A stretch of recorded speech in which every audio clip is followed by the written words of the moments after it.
आदमी को हमेशा दूसरी औरत क्यों चाहिए? एक बार एक आदमी एक हकीम के पास आया और बोला, हकीम साहब, मेरी बीवी बहुत अच्छी है, फिर भी मुझे दूसरी औरतों की तरफ खिंचाव महसूस होता है। मैं जानता हूँ कि ये गलत है, मगर मैं अपने दिल पर काबू नहीं पा रहा। हकीम साहब ने मुस्कुराकर कहा, बेटा, मैं तेरा इलाज कर सकता हूँ, मगर पहले तू मेरे लिए एक काम कर सकता है? आदमी बोला, जी हकीम साहब, बताइए। हकीम साहब ने उसे एक खूबसूरत बाग में ले जाकर कहा, इस बाग में हर तरह के फूल हैं, मगर तुझे सिर्फ एक ही फूल तोड़ना है। वो भी शर्त ये है कि तू वापस पीछे नहीं देख सकता। जो फूल तुझे सबसे अच्छा लगे उसे लेकर मेरे पास आ जा। वो आदमी बहुत खुश हुआ और फूलों के बाग में चल पड़ा। चलते चलते उसे एक लाल गुलाब दिखा, पर उसने सोचा शायद आगे इससे भी अच्छा फूल हो। फिर उसे एक चमकता हुआ पीला फूल दिखा, मगर फिर वही सोच आई, आगे और बेहतर मिलेगा। यही सोचते हुए वो बाग के आखिर तक पहुंच गया, मगर अब पीछे मुड़कर देखना मना था। अब उसके पास कोई भी फूल नहीं था। वो शर्मिंदा होकर हकीम साहब के पास आया और बोला, मैंने बहुत खूबसूरत फूल देखे, मगर मुझे लगता रहा कि शायद आगे और बेहतर मिलेगा। इसी चक्कर में मैं कोई भी फूल तोड़ नहीं सका। हकीम साहब हंसकर बोले, बिल्कुल यही तेरी शादीशुदा जिंदगी की हकीकत है। जब तेरे पास अच्छी बीवी थी तो तूने उसकी कदर नहीं की और दूसरी औरतों को बेहतर समझता रहा। इसी तरह जो इंसान अपनी बीवी से खुश नहीं होता और दूसरी की तरफ देखता है, वो आखिर में अकेला रह जाता है। वो आदमी रोने लगा और बोला,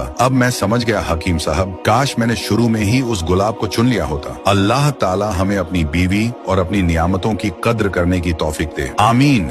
आदमी को हमेशा दूसरी औरत क्यों चाहिए? एक बार एक आदमी एक हकीम के पास आया और बोला, हकीम साहब, मेरी बीवी बहुत अच्छी है, फिर भी मुझे दूसरी औरतों की तरफ खिंचाव महसूस होता है। मैं जानता हूँ कि ये गलत है, मगर मैं अपने दिल पर काबू नहीं पा रहा। हकीम साहब ने मुस्कुराकर कहा, बेटा, मैं तेरा इलाज कर सकता हूँ, मगर पहले तू मेरे लिए एक काम कर सकता है? आदमी बोला, जी हकीम साहब, बताइए। हकीम साहब ने उसे एक खूबसूरत बाग में ले जाकर कहा, इस बाग में हर तरह के फूल हैं, मगर तुझे सिर्फ एक ही फूल तोड़ना है। वो भी शर्त ये है कि तू वापस पीछे नहीं देख सकता। जो फूल तुझे सबसे अच्छा लगे उसे लेकर मेरे पास आ जा। वो आदमी बहुत खुश हुआ और फूलों के बाग में चल पड़ा। चलते चलते उसे एक लाल गुलाब दिखा, पर उसने सोचा शायद आगे इससे भी अच्छा फूल हो। फिर उसे एक चमकता हुआ पीला फूल दिखा, मगर फिर वही सोच आई, आगे और बेहतर मिलेगा। यही सोचते हुए वो बाग के आखिर तक पहुंच गया, मगर अब पीछे मुड़कर देखना मना था। अब उसके पास कोई भी फूल नहीं था। वो शर्मिंदा होकर हकीम साहब के पास आया और बोला, मैंने बहुत खूबसूरत फूल देखे, मगर मुझे लगता रहा कि शायद आगे और बेहतर मिलेगा। इसी चक्कर में मैं कोई भी फूल तोड़ नहीं सका। हकीम साहब हंसकर बोले, बिल्कुल यही तेरी शादीशुदा जिंदगी की हकीकत है। जब तेरे पास अच्छी बीवी थी तो तूने उसकी कदर नहीं की और दूसरी औरतों को बेहतर समझता रहा। इसी तरह जो इंसान अपनी बीवी से खुश नहीं होता और दूसरी की तरफ देखता है, वो आखिर में अकेला रह जाता है। वो आदमी रोने लगा और बोला,